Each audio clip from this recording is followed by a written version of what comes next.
બાળકો કેમ છો? મજામાં ને? આજે હું તમને વાર્તા કહેવાની છું. એનું નામ છે સુઘરી અને વાંદરો. સુઘરીનો અર્થ શું થાય ખબર છે? સુ એટલે સુંદર અને ઘર એટલે જેનું ઘર સુંદર છે, જેનો માળો સુંદર છે, એને કહેવાય સુઘરી. એટલે સુઘરી ખૂબ સરસ સુંદર મજાનો માળો બનાવે છે. બહુ મહેનત કરે માળો બનાવવામાં.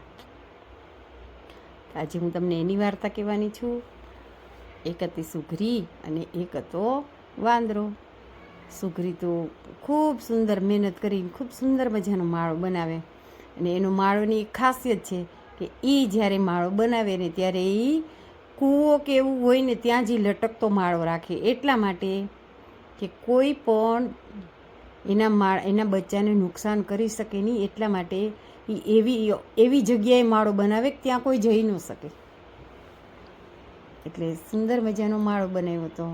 અને માળામાં એના બચ્ચા સુઘરી અને બધા રહેતા હતા. ચોમાસાના દિવસો ખૂબ વરસાદ વરસે એટલે એનો માળો એવો હોય કે એનામાં વરસાદની અંદર એનો માળાની અંદર પાણી જાય નહીં, એવી સરસ ગૂંથણી હોય એની માળાની. એટલે પોતપોતાના માળામાં સુઘરીના ઘણા બધા માળા હોય, એટલે ઝાડવામાં હતા એટલે બધા પોતપોતાના માળામાં હોય. પણ ખૂબ વરસાદ વરસ્યો, પાણી, ચારે બાજુ પાણી.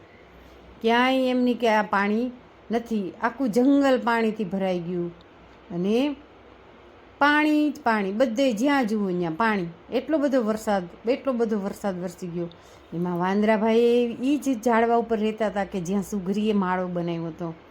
એટલે વાંદરાભાઈ ઠંડી લાગવા માંડી એકદમ અને ધ્રુજવા માંડ્યા, કેમ કે વાંદરાને માળો હોય નહીં, વાંદરાને ઘર હોય નહીં, એટલે તો ઝાડવામાં રહીએ. તો પલળી ગયા ને પલળીને તેને તો છીકું ખૂબ આવવા માંડી અને ઠંડી ખૂબ લાગવા માંડી ગઈ અને ધ્રુજવા માંડ્યા એકદમ. એ બેઠી સુઘરી એના માળામાં બેઠી આ બધું જોતી હતી.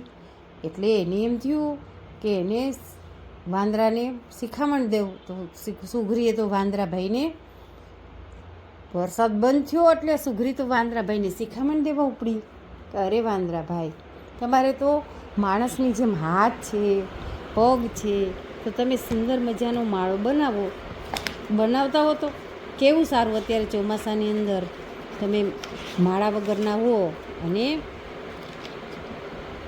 આવી રીતે ઠંડીમાં તમારે પલળીને રહેવું પડે, શિયાળામાં ઠંડીમાં રહેવું પડે, ઉનાળામાં તડકામાં તમારે બહાર રહેવું પડે. જો તમારે માળો હોય ને તો તમે તમારા માળામાં રહ્યો.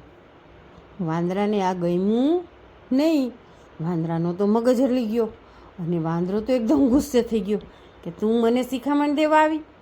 એમ કરી અને વાંદરાને ગુસ્સો આવ્યો ને એટલે એણે સુઘરીનો માળો તોડી નાખ્યો અને નીચે નાખી દીધો.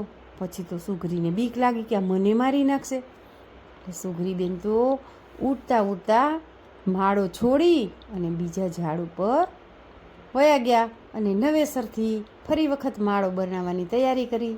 અને વાંદરાભાઈ વિલા મોયેને જોતા રહ્યા અને સુઘરીબેન વયા ગયા અને પોતાનો નવેસરથી માળો બનાવ્યો. ગમીને બાળકો તમને વાર્તા? તો આજની વાર્તાનું આ ઉપરથી બોધ એ મળે છે કે મૂર્ખ લોકોને ક્યારેય સલાહ દેવાય નહીં. ચાલો આવજો, ફરી મળીશું એક નવી વાર્તા સાથે.